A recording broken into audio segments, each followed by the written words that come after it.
ఆయా స్థలాల్లో ప్రత్యేకమైన కూడికలు జరుగుతాయి.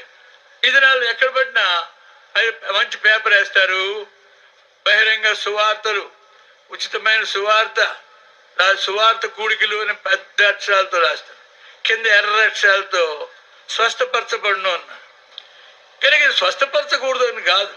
దేవుని వాక్యంలో ప్రభువైన యేసుక్రీస్తు వారు స్వస్థపరిచాడు, అపోస్తలులందరూ స్వస్థపరిచారు. ప్రతి సందర్భంలో కూడా వారు స్వస్థ కార్యం నెరవేర్చారు. స్వస్థపరచకూడదని కాదు, దాన్ని ప్రోపగండ చేయబాకు. అది సహజం.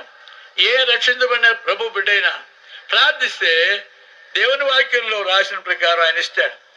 ఆయనను బట్టి చెప్పండి దయచేసి నాతో కూడా, ఆయనను బట్టి మనకు కలిగిన ధైర్యం ఏదనగా ఆయన చిత్తానుసారముగా మనం ఏది అడిగినను అది ఆ మనవి దేవుడు ఆలకించునన్నది. ఏమిటి మనకి లోకం నుండే ఆధారం? దేవుడు లోకం ఉండేటువంటి ధైర్యం. ఆయన చిత్తానుసారంగా మనం ఏది అడిగినా ఆయన మన మనవిని ఆలకించును. అదే మనకి క్రైస్తవులకు ఉన్న అతిశయం. అదే క్రీస్తునందు విశ్వాసించినటువంటి విశ్వాసకునే అతిశయం. ఈ దినాల్లో అనేకులమైన మనం విశ్వాసం కోల్పోతున్నాం. అందుకనే ఈ స్థితికి వస్తున్నాం.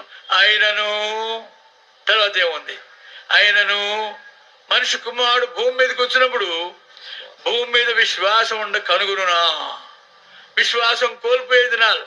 అందుకనే అనేకమైన కలవరాలు, క్రైస్తవులకు భార్య భర్తలకు మధ్యలో, తల్లి పిల్లలకు మధ్యలో అనేకమైన వ్యత్యాసాలు, సంఘాల్లో చీలికలు, అనేకమైన అసహ్యకరమైన కార్యాలు రావడానికి కారణం ఏమంటే ప్రార్థన లేమి. ఎందుకు ప్రార్థన లేమి? వారు విశ్వసింపని వారికి ఎట్లు ప్రార్థన చేయుదురు అంటాడు పౌలు. కనుక లోకంలో విశ్వాసం క్షీణించిపోయింది, నమ్మిక అనేది క్షీణించిపోయింది. ఎంత ప్రాముఖ్యమైనది విశ్వాసం. విశ్వాసం లేకుండా చెప్పండి, విశ్వాసం లేకుండా దేవునికి ఇష్టడై ఉండుట అసాధ్యం. స్పష్టంగా దేవుని వాక్యంలో ఉన్నది. హెబ్రీయులకు రాసిన పత్రిక 11వ అధ్యాయం 6వ వచనంలో విశ్వాసం లేకుండా దేవునికి ఇష్టడై ఉంటే అసాధ్యం. విశ్వాసంతో నువ్వు ప్రభుని అడిగితే ఆయన ఇస్తాడు. నువ్వు మన ప్రాపగాండ్ చేయనక్కర్లే, అందరినీ క్యాన్వాస్ చేసి రమ్మనక్కర్లే. కొంతమంది కేవలం ఆపద మొక్కులని ఆపదల కొరకే వస్తారు, దాని కొరకే వచ్చేవారు ఉంటారు. ఆపద మొక్కులతో వచ్చేవారు ఎప్పుడు కూడా ఆత్మీయతలో ఉండలేరు. భక్తి 2 రకాలు. భక్తి దేవుని వాక్యంలో 2 రకాలుగా. మొదటి తిమోతేయులకు రాసిన పత్రిక 6వ అధ్యాయం 5వ వచనం, అది మొదటి రకమైన భక్తి. అందుకు అనేకులకు ఉండే భక్తి ఏంటది? చదవండి. 6వ అధ్యాయం 5వ